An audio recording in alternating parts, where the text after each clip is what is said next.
नमस्कार, आप सभी का स्वागत है आपके अपने चैनल ओन नॉलेज में।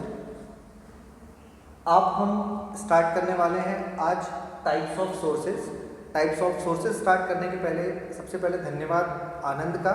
आनंद ने लास्ट वीडियो का फीडबैक दिया था कि सर इको बहुत आ रहा है तो आप माइक यूज़ करिए, तो इस बार हमने माइक के साथ कोशिश की है। चलिए बढ़ते हैं आगे। इंडिपेंडेंट सोर्सेज या टाइप्स ऑफ सोर्सेज, हमने लास्ट वीडियो में देखा था कि दो टाइप के नेटवर्क एलिमेंट होते हैं। पहला होता है एक्टिव एलिमेंट और पैसिव एलिमेंट। एक्टिव एलिमेंट में हमने डिस्कस किया था कि ऐसे सारे एलिमेंट्स जो सर्किट में एनर्जी लेवल को इंक्रीज या डिक्रीज करेंगे वो कौन से कहलाएंगे? Active element. ठीक है, और हमने कहा था कि एक्टिव एलिमेंट्स कौन होते हैं? सोर्सेज होते हैं। तो सोर्सेज हम यहाँ पर डिस्कस कर रहे हैं आज। तो सोर्सेज में क्या है? दो टाइप के सोर्सेज हैं। कौन कौन से? इंडिपेंडेंट सोर्स और डिपेंडेंट सोर्स हैं। वोल्टेज सोर्स और करंट सोर्स। तो इंडिपेंडेंट वोल्टेज सोर्स होते हैं और इंडिपेंडेंट करंट सोर्स होते हैं। तो मुद्दा आता है कि इंडिपेंडेंट सोर्सेज क्या हैं? तो इंडिपेंडेंट सोर्सेज मतलब ऐसे सारे सोर्स जो कि क्या, जैसे वोल्टेज सोर्स है आपका, इस सर्किट के अंदर कौन से पैरामीटर्स लगे हुए हैं या इस सर्किट के अंदर क्या हो रहा है, कौन कौन से पैरामीटर्स लगे हैं, उनका इम्पैक्ट इस वोल्टेज सोर्स के आउटपुट पर ना पड़े, वो सारे सोर्सेज कौन से कहलाएंगे? आपके इंडिपेंडेंट सोर्सेज। यानी कि किसी भी कंडीशन में, यहां पर देखते हैं, किसी भी कंडीशन में वोल्टेज की वैल्यू क्या होगी? कांस्टेंट होगी। वोल्टेज की वैल्यू क्या होगी? कांस्टेंट होगी, फिक्स होगी। ठीक है, तो ये सोर्स कौन सा है? आपका इंडिपेंडेंट सोर्स है। सर्किट के अंदर कंपोनेंट्स का इस पर कोई भी इंपैक्ट नहीं है। तो ये सोर्स कौन सा है? आपका इंडिपेंडेंट वोल्टेज सोर्स है। यदि मैं इंडिपेंडेंट वोल्टेज सोर्स की जगह इंडिपेंडेंट करंट सोर्स बनाना चाहूँ तो क्या होगा? इस वोल्टेज सोर्स की जगह हम क्या लिख देंगे? सिर्फ करंट। यानी कि इस पर क्या है कि आपका करंट जो है वो किसी भी इंस्टेंट पर वेरी नहीं कर रहा है। यानी कि करंट सोर्स का जो आपको आउटपुट मिलेगा वो क्या होगा?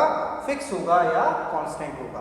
कहने का मतलब यदि हम कह रहे हैं कि Vs वोल्टेज सोर्स कितने वोल्ट का है? 12 वोल्ट का है, तो मुझे हर वक्त यहाँ पर इन दो टर्मिनल्स के अक्रॉस कितना मिलेगा? 12 वोल्ट। एग्जाम्पल हम ले रहे हैं, यहाँ पर हमको हमेशा कितना मिलेगा? 12 वोल्ट का आउटपुट मिलेगा। क्लियर है? ठीक ऐसे ही यदि मैं कह रहा हूं कि ये एक 10 एम्पियर का करंट सोर्स है,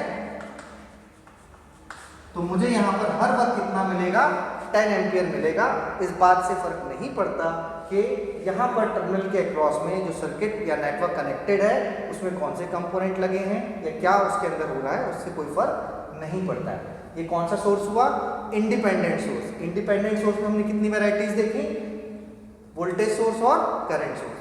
अब अगला है आपका, ये आपके इंडिपेंडेंट सोर्स में भी कौन से हैं? इंडिपेंडेंट सोर्सेज में कौन से हैं? आइडियल सोर्सेज हैं। आइडियल वोल्टेज सोर्स और आइडियल करंट सोर्स। ऐसे ही यहां पर क्या है? आपके प्रैक्टिकल वोल्टेज सोर्स और प्रैक्टिकल करंट सोर्स भी हैं। तो प्रैक्टिकल वोल्टेज सोर्स क्या है आपका? ये वाला। इसमें क्या लगा हुआ है आप देखें? Internal resistance. कहां लगा हुआ है? सीरीज में। क्यों लगा है वो डिस्कस करेंगे। तो यहां पर आप देखें क्या हो रहा है कि वोल्टेज सोर्स हम कितना मान रहे थे? 12 वोल्ट का। कितना मान रहे थे? 12 वोल्ट का। तो ये वोल्टेज सोर्स जो 12 वोल्ट का है, हम मान रहे हैं कि इस इंटरनल रेजिस्टेंस में 1 वोल्ट का ड्रॉप हो रहा है। कितना ड्रॉप हो रहा है? 1 वोल्ट का। तो यहाँ पर आउटपुट में मुझे क्या मिलेगा? 12 - 1 = 11 वोल्ट। ये कौन सा सोर्स हुआ? प्रैक्टिकल सोर्स हुआ। ठीक है, आइडियल सोर्सेज नहीं होते, हमेशा क्या होता है? प्रैक्टिकल। यानी कि कुछ ना कुछ यहाँ पर इंटरनल रेजिस्टेंस में ड्रॉप होगा ही होगा।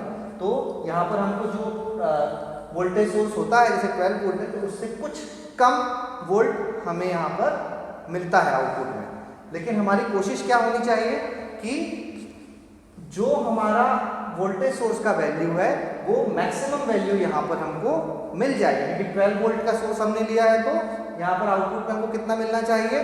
12 वोल्ट। तो वैसा कब पॉसिबल है? सोचिए जरा एक बार, वैसा कब पॉसिबल है? जब यहाँ पर ड्रॉप कितना हो? 0 हो जाए। तो ऐसा कब होता है?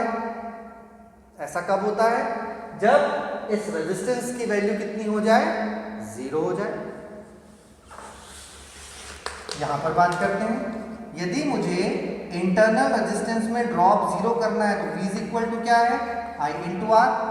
V इज इक्वल टू क्या है, I इंटू आर। यदि मेरे इस इंटरनल रेजिस्टेंस की वैल्यू कितनी हो, 0 हो, तो उसमें क्या होगा, होने वाला ड्रॉप भी कितना हो जाएगा, 0 हो जाएगा। ठीक है, इसीलिए हम कहते हैं कि आइडियल वोल्टेज सोर्स का इंटरनल रेजिस्टेंस कितना होता है, 0 होता है। आइडियल वोल्टेज सोर्स का इंटरनल रेजिस्टेंस कितना आएगा, 0 आएगा। और चूंकि इंटरनल रेजिस्टेंस कितना आ रहा है, 0, दैट इज व्हाई हम उसको किससे रिप्रेजेंट करते हैं, शॉर्ट सर्किट से रिप्रेजेंट करते हैं। क्लियर है? यहाँ पर हम क्या बता रहे हैं कि चूंकि यहाँ पर इंटरनल रेजिस्टेंस क्या आना चाहिए, 0। इसलिए 0 आना चाहिए ताकि हम जो हमारा वोल्टेज सोर्स का एक्चुअल वैल्यू है वही वैल्यू हमको आउटपुट में मिले। कब मिल पाएगा, जब इंटरनल रेजिस्टेंस की वैल्यू क्या होगी, 0 होगी।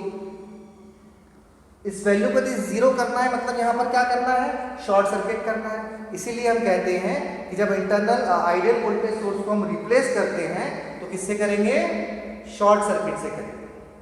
आइडियल वोल्टेज सोर्स के इंटरनल रेजिस्टेंस जब हम रिप्लेस करेंगे तो वहाँ पर क्या करेंगे, शॉर्ट सर्किट करेंगे। अब उल्टा आते हैं, करंट सोर्स में देखते हैं। करंट सोर्स में क्या होगा, करंट सोर्स का इंटरनल रेजिस्टेंस कहाँ लगा है, पैरेलल में।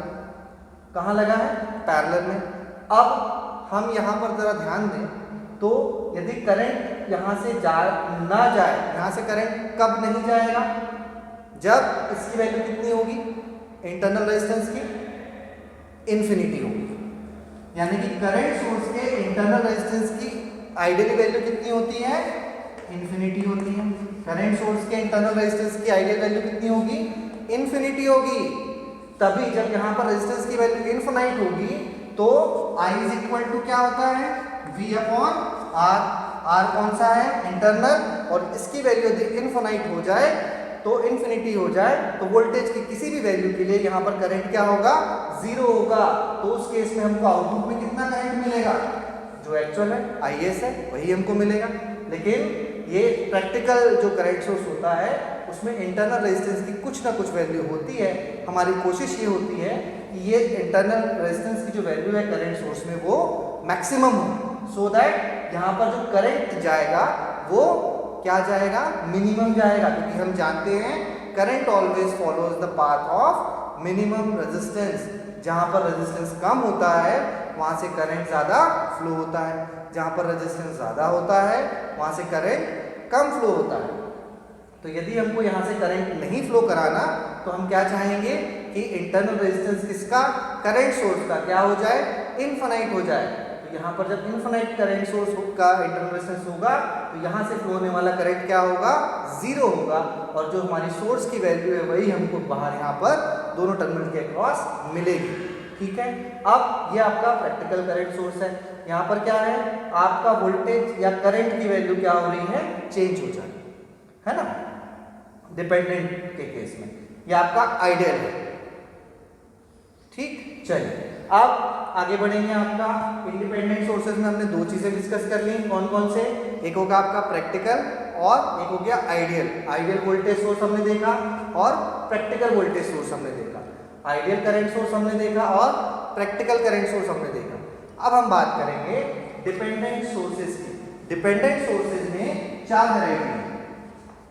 डिपेंडेंट सोर्सेज में 4 वैरायटी है। कौन कौन सी, ए, यहाँ आते हैं ए। ये कौन सा है, देखिए ध्यान से, ये क्या लिखा हुआ है, V1। ये क्या है, प्लस माइनस। तो ये कौन सा सोर्स हुआ, वोल्टेज। प्लस माइनस कौन से सोर्स से बनाते हैं, वोल्टेज सोर्स से बनाते हैं। तो ये कौन सा सोर्स हुआ, वोल्टेज सोर्स।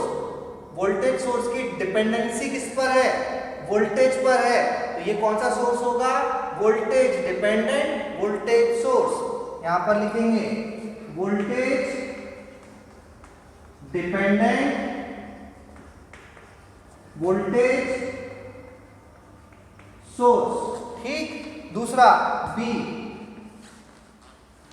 बी ये वाला, ये कौन सा टाइप का सोर्स दिख रहा है, वोल्टेज टाइप का। क्यों, क्योंकि यहाँ प्लस और माइनस लगा है। तो सोर्स कौन सा हुआ, वोल्टेज सोर्स। डिपेंडेंसी देखिए किस पर है, करंट पर।